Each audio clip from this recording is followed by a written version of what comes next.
내가 믿사오며 그 외아들 우리 주 예수 그리스도를 믿사오니 이는 성령으로 잉태하사 동정녀 마리아에게 나시고 본디오 빌라도에게 고난을 받으사 십자가에 못 박혀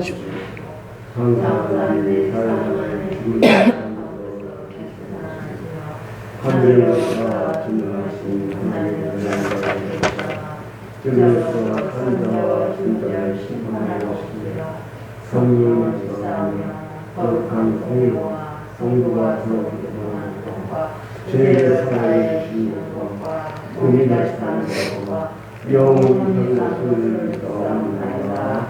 아멘. 오늘은 이사야서 오늘 주신 하나님 말씀은 이사야서 6장 1절로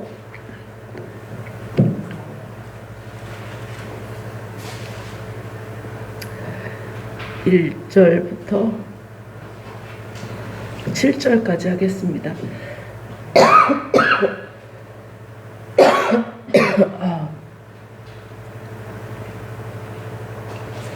이사야 6장 1절로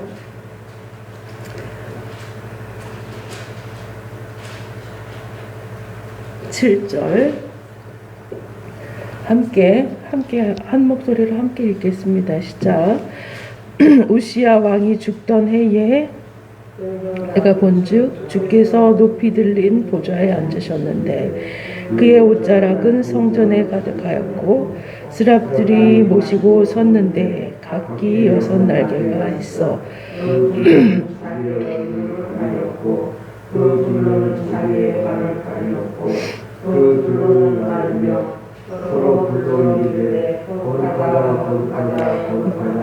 만군의 여호와여 그의 영광이 온 땅에 충만하도다 하더라.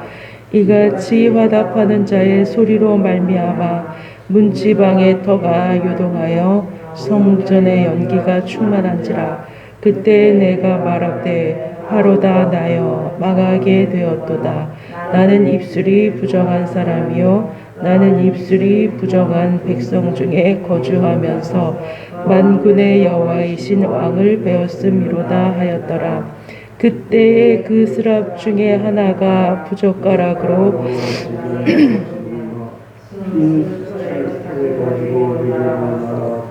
그것을 내 입술에 대며 이르되 보라 이것이 내 입술에 닿았으니 내 악이 제하여졌고 내 죄가 사하여졌느니라 하더라.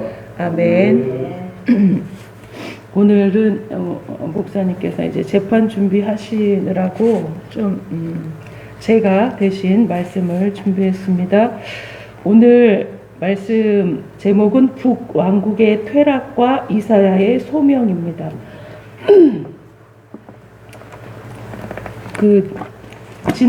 계속 이제 되어지면서 이스라엘과 남유다의 그 분열 왕국의 역사를 쭉 계속 우리가 수요 기도회 때 계속 봐왔는데 지금 이제까지 온 것은 이제 북이스라엘의 거의 마지막 부분입니다. 마지막 부분의 왕들 그리고 남유다 지금 이 상황은 오늘 읽은 본문은 이사야 선지자가 있는 시절 남유다의 우시야 왕이 죽고 이제 이 이사야가 우리가 알기로 굉장히 그 대선지자 감사합니다. 대선지자인데 이 대선지자 훌륭한 그 하나님의 말씀을 모시는 대선지자임에도 불구하고 우시야 왕이 이제 정치를 잘 했습니다. 우시야 왕이 정치를 잘 했는데 그 우시야 왕이 죽으니까 이 나라 한 왕이 죽으면 그 백성들이 불안하기 마련이죠. 이제 다음 왕이 어떻게 할까? 그래서 많이 불안해. 이사야마저도 이제 왕이 죽자 어떻게 해야 될까 하면서 이제 성전에서 기도를 하는 중에 이제 스랍 천사들이죠. 그래서 6날개 이렇게 6날개를 가진 천사가 와서 이제 이야기를 하는 것입니다. 그래서 내가 너와 함께 할 건데 너는 가서 하나님의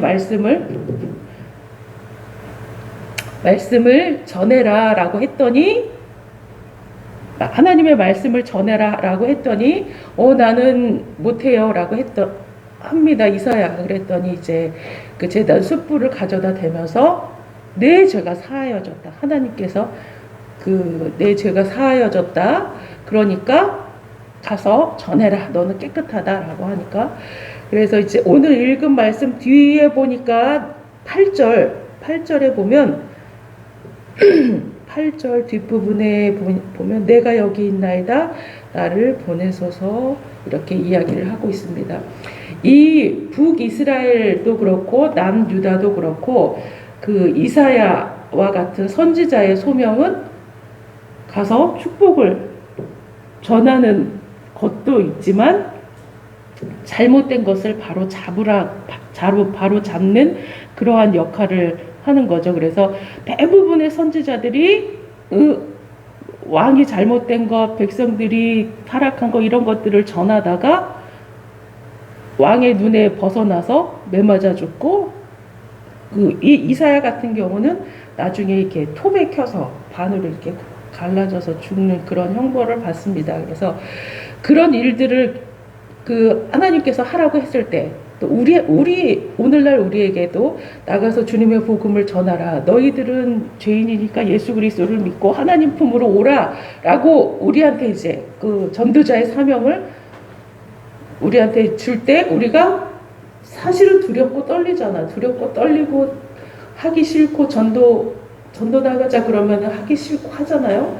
근데 이사야도 마찬가지로 하나님의 말씀을 전하라고 하는 그 하나님의 명령 앞에서 맨 처음에는 두렵고 떨렸어요. 맨 처음에는 두렵고 떨렸지만 하나님께서 함께 하신다고 하셨기 때문에 내가 여기 있나이다. 나를 보내소서 이렇게 담대히 말할 수 있는 그런 상황에 처해 있습니다. 이 이사야마저도 왕이 죽고 왕을 신뢰하였었는데 왕이 죽고 나니까는 어떻게 될까라고 정치적인 상황이 어떻게 될까라고 이제 두려운 상황에 있었던 것을 볼 수가 있습니다. 그래서 북이스라엘은 이러한 상황이었지만 남유다는 이러한 상황이었지만 이제 북이스라엘도 어떠한 상황이었냐면 여로보암 악한 왕 북이스라엘의 대표적인 악한 왕 여로보암. 근데 그 후대 와서 이제 여로보암 2세가 또 등장을 합니다. 이 왕들이 북이스라엘 왕들이 그 특징이 뭐냐면 하나님을 배반하고 자기 마음대로 우상 숭배하고 그리고 백성들을 착취하고 이러한 상황에 있었습니다. 그러한 북이스라엘 백성들을 향해서 회개하라고 외쳐야 되는 그러한 이사야가 받은 소명, 듣기는 들어도 깨닫지 못하고 보기는 보아도 알지 못하는 백성들에게 가서 하나님의 말씀을 전하는 그러한 소명을 받게 됩니다. 우리에게도 하나님께서 소명을 주셨을 텐데 어떠한 소명이 있을 것 같습니까? 제가 하는 말로. 자, 어떠한 소명이 있는 것 같습니까? 굉장히 대단한 소명 그러면 굉장히 대단하고 막 우리의 목숨을 걸고 막 다 버리고 이렇게 살아야 할 것 같지만 하나님께서 우리 한 사람 한 사람을 부르셨을 때는 일상생활 속에서 하나님의 자녀로 기쁘게 즐겁게 잘 살아드리는 것이 소명이라고 생각이 되어집니다. 제가 이제 요즘에 새벽 재단을 만나교회 감리교지만 만나교회 김병삼 목사님의 주님은 나의 최고봉이라고 하는 그거를 가지고 매일 새벽 묵상을 하는데 그 목사님 말씀 가운데 하나님의 예수님께서 우리를 위해서 자신의 모든 것을 다 주셔서 우리의 친구가 되었잖아요. 그래서 나는 예수님을 믿기만 하면 예수 그리스도인으로서 살아가기만 하면 되는데, 그리스도인으로 살아가는 것이 하나님 앞에 영광 돌려드리는 일이다. 그래서 내가 일상생활, 그러니까 막 굉장히 큰 내 목숨을 바치고 내 재산을 다 드리고 내 자녀들을 하나님의 종으로 세우고, 이것이 아니라 하나님 날마다 우리에게 주어진 일상생활을 잘 살아 드리는 게 하나님께 영광 돌려 드리는 일이라는 거예요. 그래서 이제 우리가 정말로 아주 사소한 거지만 이렇게 줄 서 있는데 누가 새치기를 하는 거, 그거 만약에 그 사람이 그리스도인이었다면, 어느 교회 다니는 집사였다면, 권사였다면 하나님의 영광 가리는, 예수님의 영광 가리는 거죠. 내 조그만 이익을 위해서 하는 행동들이 하나님의 영광을 가릴 수가 있다는 거죠. 그렇기 때문에 우리의 날마다의 일상의 생활 가운데 하나님의 영광을 드러내는 것, 그것이 뭐냐면 정직하게 성실하게 잘 우리의 일상을 살아나가는 것이, 그래서 우리의 일터에서 성실하게, 또 우리의 가정에서 온유하게, 평안하게, 평화롭게 이렇게 날마다 일상을 살아드리는 것이 하나님께 영광 돌려드리는 일이고, 그것이 우리에게 주신 하나님의 소명이다라고 할 수가 있는 거죠. 아주 대단한 것이 아니라. 그래서 제가 신문에서 그리스도인 부모님들이 자녀들을 어떻게 교육을 해야 될지 모르겠다, 방법을 몰라요 라고 하는 그러한 설문조사를 봤습니다. 방법을 모르긴 뭘 몰라요. 부모님이 믿음 생활 잘하는 그 모습이 바로 교육입니다. 엄마가 새벽 기도하고 자녀들을 위해서 헌신하고, 또 교회를 잘 섬기고 봉사하고 헌신하고, 자녀들에게 또 그렇게 사는 모습을 보여주는 것이 자녀 성경 신앙 교육이다라는 사실을 우리가 또 깨달아야 할 것 같습니다. 그래서 우리가 믿음의 선조들을 다 인정하는 게, 우리 엄마는 새벽기도 엄청 많이 하시고 엄마가 기도해서 우리 가정이 이렇게 잘 되는 거야 라고 자녀들이 인정하는 거잖아요. 그리고 엄마가 아니면 또 반대로 엄마가 교회에 미쳐가지고 우리는 돌을 보지도 않고, 그럼 또 하나님이 그게 영광 가리는 거예요. 그게 정말로 하나님께 믿음 생활 잘하는 것이 아니라, 정말 하나님 앞에 기도했으면 가정에 가서 자녀들을 잘 돌봐주고 먹이고 입히고 케어해주는 그러한 모습. 기도는 열심히 했는데 남한테 가서 돈 꾸고 이러면 그게 또 하나님의 영광 가리는 거예요. 기도를 많이 한다고 하나님 앞에 나와서 울고불고 그냥 집에도 가지 않고 교회에서 살아. 밤낮으로 사는데 집에 돌아가서 이제 신방해 보니까 엄마는 교회에 미쳐가지고 우리는 돌보지도 않고 자기를 신용불량자 만들고, 그거는 하나님의 영광을 가리는 거예요. 하나님의 영광을 가리는 거예요. 그래서 우리에게 주어진 소명이 뭐냐면 우리의 생활을 잘 살아 나가는 것. 그것이 하나님께 근데 쉬운 일이 아니죠. 쉬운 일이 아니에요. 자녀들에게 인정받고 또 이웃에게 인정받고, 역시 교회 다니는 사람이 다르다. 역시 교회 다니는 사람, 이 교회 다니는 사람이라서 다르다라고 하는 그 말을 듣는 게 사실은 굉장히 어려운 일이에요. 쉬울 것 같지만 어려운 일이에요. 우리 목사님이 예전에도 시장에 가서 콩나물 좀 깎지 말라고 그런 얘기하고, 콩나물 하나를 사도 더 터져요. 욕심 부리면서 사는 것이 아니라 예, 넉넉한 그러한 모습을 보여주는 것이 하나님의 자녀로 이 땅에서 당당하게 사는 것. 그래서 이 하나님의 자녀로 하나님의 자녀로 이 땅에서 당당하게 살아라라고 하는 것이 막 사람들한테 막 큰 소리 치고 뭐 이것이 아니라 온유하게 겸손하게 그렇게 사는 거죠. 그래서 내가 놓인 자리에서 하나님의 영광을 높이는 것이 하나님께 받은 우리에게 주신 하나님의 소명, 그리고 또 우리에게 주신 달란트 있잖아요. 각 사람에게 주신 달란트, 그 달란트를 통해서 하나님의 이름을 높이는 것이 하나님께서 우리에게 주신 소명이다라고 이야기할 수 있겠습니다.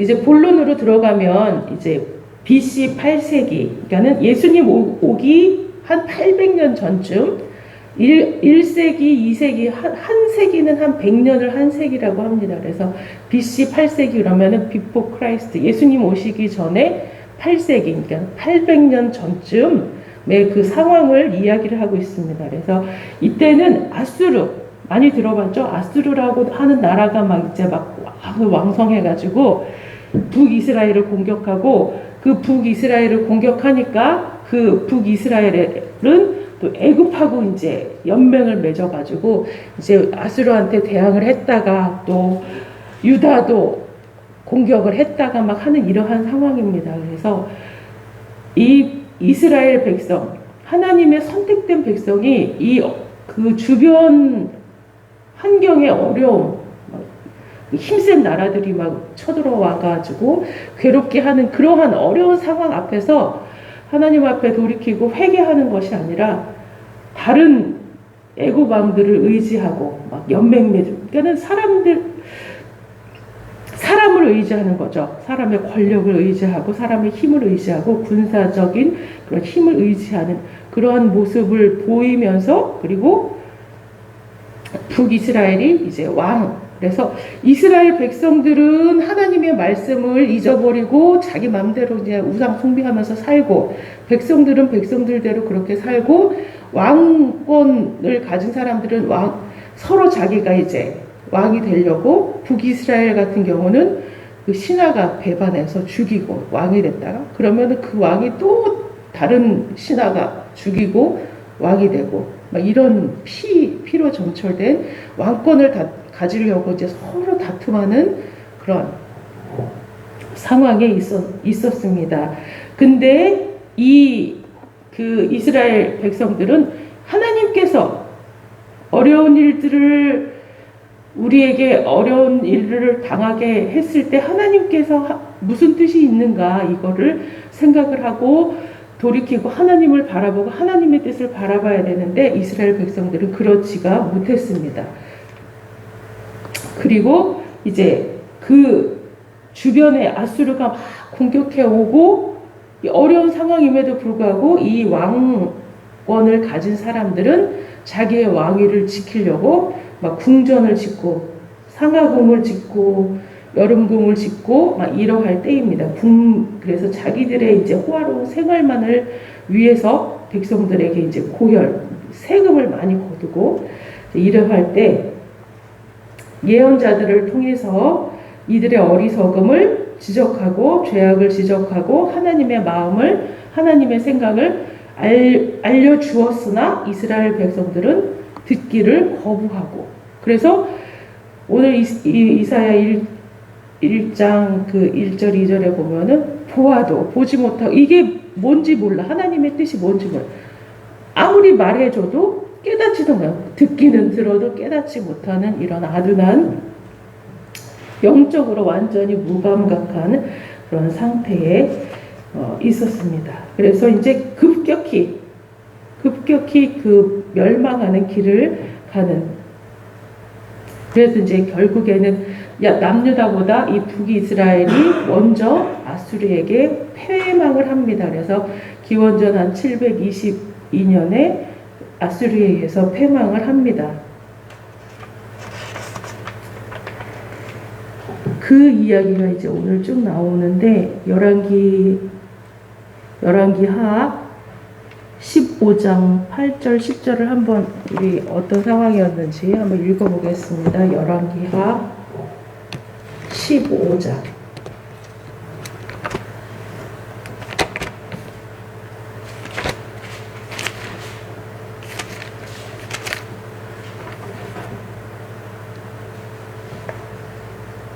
8절부터 10절.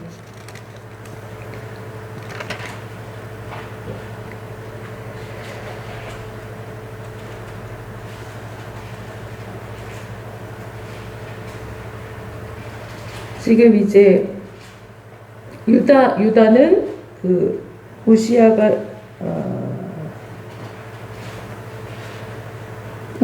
죽고 아사랴가 이제 왕이 되고, 그리고 북이스라엘은 어떤 지경이었냐면 열왕기하 15장 8절부터 한번 함께 읽어보겠습니다.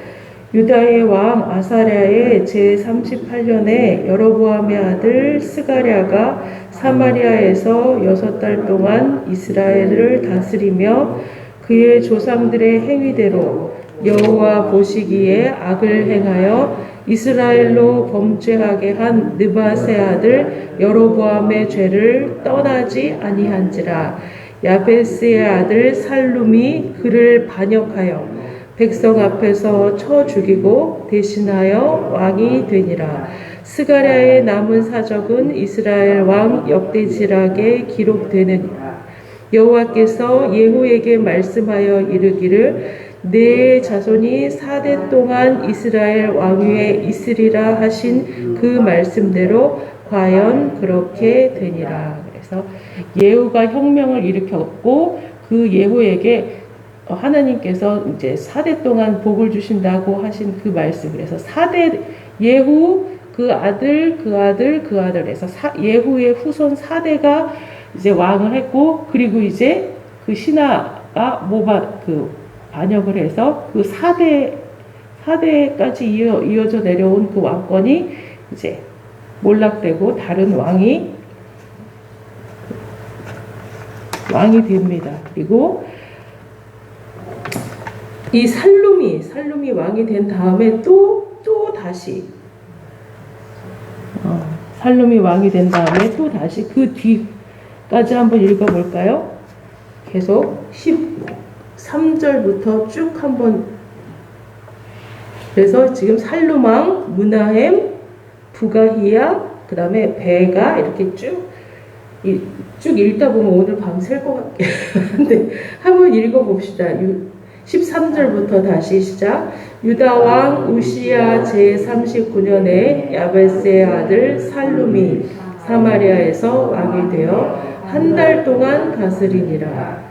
가디의 아들 무나헴이 디르사에서부터 사마리아로 올라가서 야베스의 아들 살룸을 거기에서 쳐 죽이고 대신하여 왕이 되니라. 살룸의 남은 사적과 그가 반역한 일은 이스라엘 왕 역대지락에 기록되니라.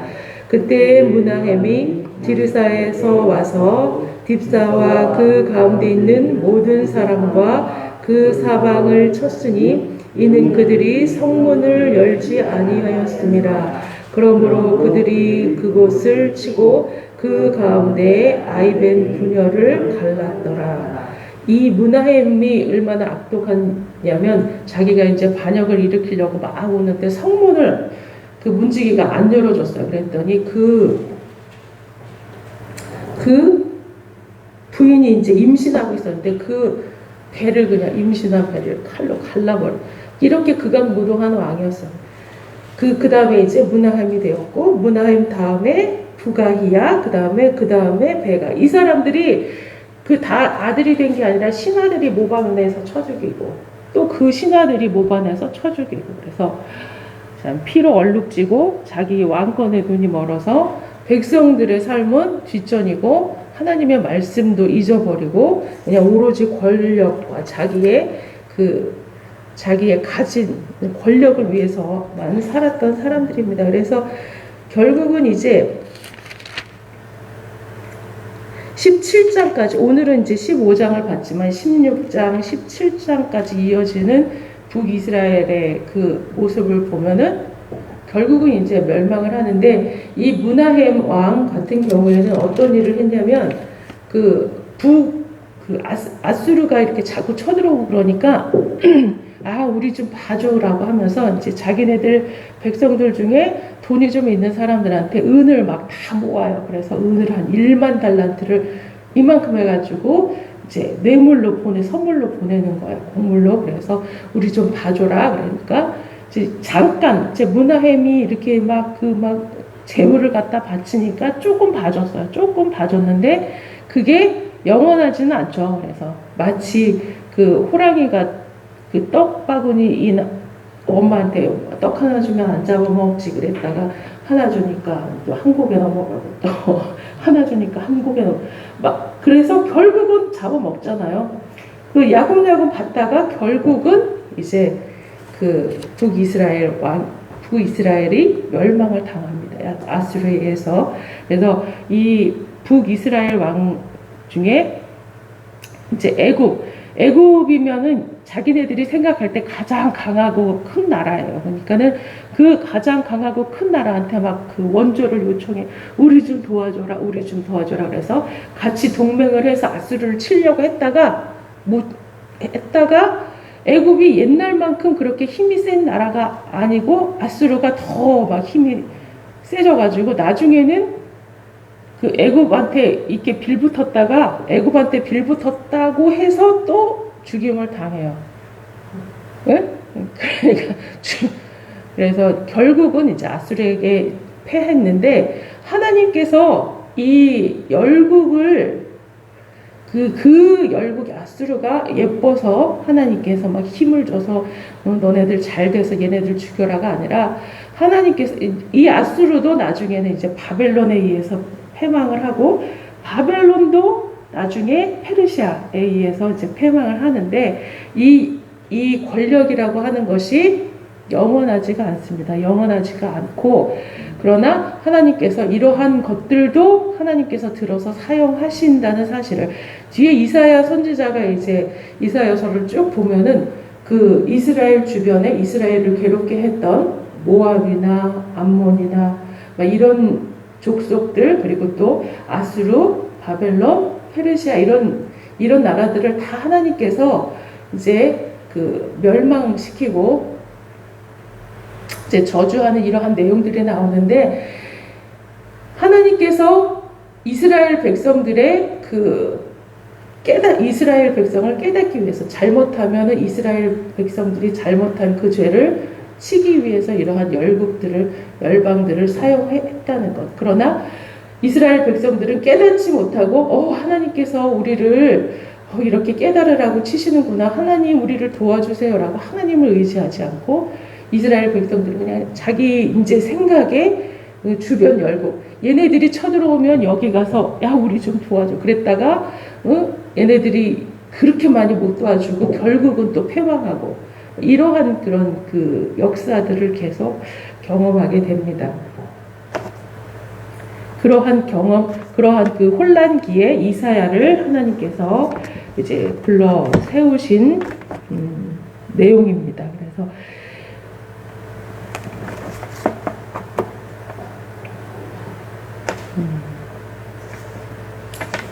이게 계속 오늘 진도가 15장인데 15장을 한번 계속 쭉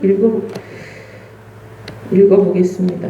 17절 15장 17절 므나헴이 어떻게 했느냐 17절부터 22절까지 한번 다시 읽어보겠습니다. 시작. 유다왕 아사랴 제39년에 가디의 아들 므나헴이 이스라엘 왕이 되어 사마리아에서 10년간 다스리며 여호와 보시기에 악을 행하여 이스라엘로 범죄하게 한 느밧의 아들 여로보암의 죄에서 평생 떠나지 아니하였더라. 아수르 왕 둘이 와서 그 땅을 치려하매 므나헴이 은 1000달란트를 불에게 주어서 그로 자기를 도와주게 함으로 나라를 자기 손에 굳게 세우고자 하여 그 은을 이스라엘 모든 큰 부자에게서 강탈하여 각 사람에게 은 50세겔씩 내게 하여 아수르 왕에게 주었더니 이에 아수르 왕이 되돌아가 그 땅에 머물지 아니하였더라.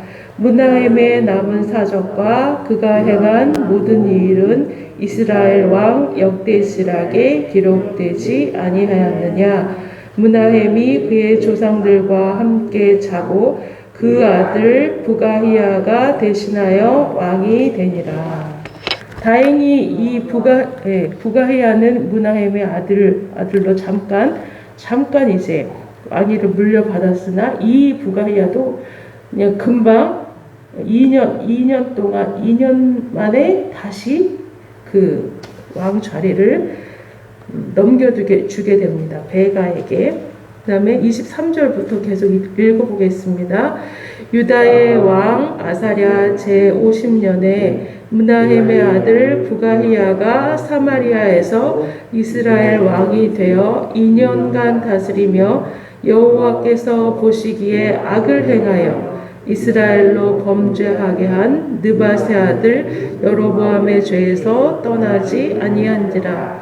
그 장관 아들 베가가 반역하여 사마리아 왕궁 호위소에서 왕과 아루복과 아리엘을 죽이되 길르앗 사람 50명과 더불어 죽이고 대신하여 왕이 되었더라. 부가히야의 남은 사적과 그가 행한 모든 일은 이스라엘 왕 역대지략에 기록되니라. 그 다음에 이제 계속 그 다음 왕은 베가입니다. 27절부터 시작. 유다의 왕 아사랴 제52년에 르말랴의 아들 베가가 이스라엘 왕이 되어 사마리아에서 20년간 다스리며 여호와께서 보시기에 악을 행하여 이스라엘로 범죄하게 한 느밧의 아들 여로보암의 죄에서 떠나지 아니하였더라. 이스라엘 왕 베가 때에 아수르 왕 디글랏 빌레셋이 와서 이온과 아벨벳 마가와 야노아와 게데스와 하솔과 길르앗과 갈릴리와 납달리 온 땅을 점령하고 그 백성을 사로잡아 아수르로 옮겼더라. 우시야의 아들 요담 제20년에 엘라의 아들 호세아가 반역하여 르말라의 아들 베가를 쳐서 죽이고 대신하여 왕이 되니라. 베가의 남은 사적과 그가 행한 모든 일은 이스라엘 왕 역대지략에 기록되니라. 그래서 아수르가 쳐들어와서 이 베가 왕 때에 아수르가 쳐들어와서 이 북이스라엘을 이제 점령을 합니다. 다 점령을 하는데 그 점령 당하는 와중에서도 또 자기가 왕이 되겠다고 호세아는 그 베가를 쳐 죽이고 이제 자기가 왕이 되는데 이 아수르가 쳐들어와서 막 다 성을 부순 게 아니라 자기네들이 들어와서 거기를 점령하고 막 이제 살아요. 그래서 북이스라엘 같은 경우는 아수르가 쳐들어와서 이 통원 정책을 펴서 이제 그 옛날에 우리나라 그 일본이 우리나라에 와서 자기네들이 다 점령해서 살면서 서로 이제 결혼하고 이름도 막 그 다 창씨 개명하고 막 이랬던 것처럼 이 아수르가 북이스라엘을 그 점령해서 여기에서 뭐 갈릴리, 게데스, 막 하솔, 길르앗 막 이렇게 그 29절에 무슨 이렇게 지명 같은 게 나오잖아요. 그런 지역들을 이렇게 다 점령해서 자기네들이 들어와서 살면서 다시 정복했다는 그 이야기예요. 그래서 북이스라엘은 이제 그 멸망을 호세아가 이제 북이스라엘의 마지막 왕인데 이 호세아 왕을 마지막으로 해서 북이스라엘은 이제 아예 없어진 나라가 돼요. 그래서 나중에 예수님이 그 700년 후에 예수님께서 오셨을 그 땅에서 사마리아인 그러면은 북이스라엘의 수도가 사마리아였거든요. 그래서 그 사마리아인이라고 하면은 그 옛날에 우리나라 고려시대 때 그 중국으로 막 여자를 노예로 막 잡아갔다가 다시 풀려와가지고 이제 우리나라 다시 이제 본국으로 돌아오면 환향녀 그래가지고 환향 그래서 끌려갔다가 다시 돌아와서 깨끗하지 못한 여자 그래가지고 막 이렇게 욕하는 그러한 것처럼 이 북이스라엘의 사마리아도 이제 막 혼혈이 돼가지고 순수 혈통의 사람이 아니라 저 사람들은 우리 그 유다 남주다 사람들이 보기에 사마리아는 이제 그 저주받은 그런 사람들이다. 그래서 이렇게 순수 혈통이 아니다라고 해서 사람들이 이제 많이 멸시를 했죠. 그래가지고 예수님이 사마리아 여인과 우물가에서 이제 생명수 이야기를 하면서 그때 사람들의 그 정서가 사마리아 지역이라고 하면 그 옛날 그 북이스라엘의 그 아수르가 쳐들어와서 통원 정책을 펴서 혼혈되었던 그 나라, 그 지역. 그래서 이제 저주받은 땅, 이제 이렇게 사람들이 멸시하고 천대되었던 그러한 것에 이제 기원이 되는 것입니다. 그리고 이제 우시아가 죽고 요담이 왕이 되고 이사야에게 하나님께서 이제 말씀하신 내용을 오늘 이제 본문 말씀으로 받고 유다를 향해서 또 이 북이스라엘만 그런 것이 아니라 유다도 마찬가지였습니다. 그래서 유다를 향해서 하나님께서 통곡을 하시는데 너희가 듣기는 들어도 깨닫지 못하고 보기는 보아도 알지 못하는 그러한 그 악한 일에 익숙한 그 세대를 향해서 하나님께서 통곡을 하시면서 이사야 1장 2절 3절을 한번 찾아보겠습니다. 이사야 1장 2절 3절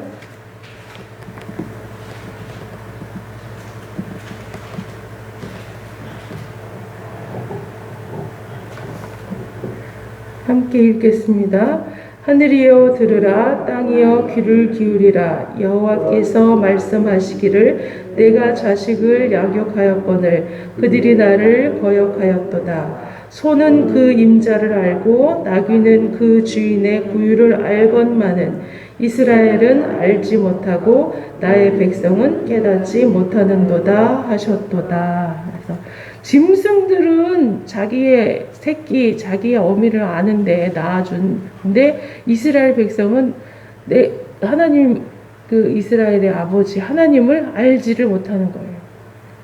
하나님께서 만드시고 지키시고 보호하시고 이제까지 이끌어 주신 그것을 알지 못하는도다라고 한탄하시는 하나님을 볼 수가 있습니다. 그리고 그래서 유다를 향한 하나님의 계획은 이제 이스라엘처럼 유다도 이제 그 멸망의 길을 걷다가 나중에 바벨론에 의해서 이제 패망이 되는데 이 죄악, 이스라엘의 죄악, 유다의 죄악을 하나님께서 이제 심판하시려고 작정을 하시고 옛날에 창세기 그때 노아의 시대에 죄가 관영해서 하나님께서 다 쓸어버리셨잖아요. 그런 것처럼 유다와 다 쓸어버리시지만 하나님께서 이제 남기신 거룩한 씨 이사야와 같은 그런 사람 그리고 또 하나님께서 남기신 그 하나님의 그 분노의 때라도 심판의 때라도 그 믿음을 지키고 하나님께서 남기신 그 거룩한 씨를 통해서 이제 역사가 이어져 갈 것이다라는 그 것들을 이사야를 통해서 하나님께서 보여주시고 그 하나님의 그 거대한 그 경륜, 하나님의 거대한 역사를 이사야와 함께 이사야에게 이제 보여주시면서 이제 열국들을 심판할 것이고 나중에 결국은 이스라엘은 돌아오지 못합니다. 회복되지 못하고 남유다는 하나님께서 심판하셨지만 결국 회복시켜 줄 것이다 라고 이제 약속을 하시면서 이러한 하나님의 징계 그리고 또 회복시켜 주시는 것 이런 그 예언이 이사야를 통해서 이루어집니다. 자, 오늘 그 이사야가 소명을 받을 무렵에 이스라엘을 중심으로 한 그 열방들, 그래서 아수르, 지금은 이제 그 이사야 시대에는 아수르가 굉장히 강성했던 시대에 그래가지고 이러한 시대에 지금 우리에게 이제 빗대어 보자면 가깝게는 우리 초유화평교회를 둘러싼 그 많은 우리를 괴롭게 하고 이 차와 함께 예배드리는 이 상황 하나님 앞에 그래서 우리가 어떻게 할 것인가 그래서 누구를 의지할 것인가 우리가 어떻게 살아야 할 것인가 하나님 앞에 더 무릎 꿇고 우리의 잘못된 것들을 회개하고 다시 하나님 앞에 믿음을 바로 세우고 그리고 또 세상 권력을 의지하지 않고 오로지 하나님만 의지하고 하나님께서 우리를 도와주시고 인도해 주셔야 한다는 사실을 더욱 깊이 깨닫고 우리가 사람을 의지하려고 했던 그런 마음들이 있었다면 아니면은 막 어떤 권력을 의지하려고 했던 마음들 그런 것들을 다 내려놓고 하나님과 동행하면서 하나님의 그 거룩한 역사를 함께 써나가는 우리가 돼야 될 줄 믿습니다. 그래서 우리가 기도할 때는 하나님께서 다 이제 우리와 함께 하시고 막 다 이루어 주실 것 같은데 눈을 딱 뜨면은 또 우리의 현실이 그렇지가 못하잖아요. 그렇기 때문에 눈을 뜨고 생각하다 보면 두려움이 계속 밀려올 수밖에 없지만 하나님께서 또 두려워하지 말고 두려워하는 것은 우리가 이제 두려움을 가진다는 것은 믿음이 없다는 증거입니다. 왜냐하면 하나님께서 우리와 함께 하시겠다고 약속을 하시고 하나님께서 일하시는데 우리 마음이 평안하고 하나님께서 믿음이 있는 사람은 그런데 우리 마음속에 두려움이 있다는 것은 우리가 믿음이 아직 부족하다는 것. 하나님 앞에 전적으로 우리가 의지하고 의뢰하지 못했던 것이라는 그러한 뜻이라고 하나님께서 말씀하시니까 우리는 이제 아무것도 염려하지 말고 하나님께서 이루어 주실 것이고 하나님께서 이 모든 되어지는 일들에 불평하거나 불만을 갖는다는 것은 이 모든 되어지는 일들을 하나님께서 하시는 거잖아요. 우리를 살게도 하고 죽게도 하고 어렵게도 하고 그래서 벼랑 끝에 서는 것이 축복이다 라고 하는 어떤 목사님 강준민 목사님이 그런 말씀을 하셨답니다. 벼랑 끝에 서는 것이 축복이다. 벼랑 끝에 내몰게 하시는 하나님은 우리를 사랑하셔서 벼랑 끝에서 기도 안 할 사람이 없잖아요. 벼랑 끝에서 하나님을 향해서 외치지 않을 사람이 없잖아요. 그래서 우리로 외치고 하나님을 바라보고 하나님을 더 의지하게 하려고 하는 하나님의 은혜다라고 라고 합니다. 그래서 우리가 어려움이 닥칠수록 하나님 앞에 더 간절히 기도하고 우리의 궁핍, 우리의 어려움, 우리의 고난 이런 것들을 하나님께 내어 맡기고 하나님께 간절히 간구하고 또 나는 할 수 없어요 라고 하는 것이 정말로 겸손이 아니라 나는 할 수 있습니다. 왜냐하면 나와 함께 하시는 하나님이 계시기 때문에 라고 해서 내가 할 수 없어요 라고 뒤로 빠지는 것은 정말 하나님을 신뢰하지 않는 예수 그리스도를 신뢰하지 않는 것이다. 그래서 그게 겸손이 아니라 그래서 하나님 할 수 있습니다. 내가 하는 것이 아니라 하나님께서 하시기 때문에 나는 할 수 있습니다라고 고백을 하면서 강하고 담대한 믿음을 가진 저와 여러분 초약성교회가 되었으면 좋겠습니다. 그리고 아무것도 염려하지 말고 주님께 감사함으로 아뢰라고 하셨으니까 우리 정말로 감사함으로 주님 앞에 다 아뢰는 저와 여러분 되어지기를 바라겠습니다. 네, 우리 합심해서 기도하고 줄기도문으로 마치겠습니다. 이 시간 교회를 위해서 또 우리 앞에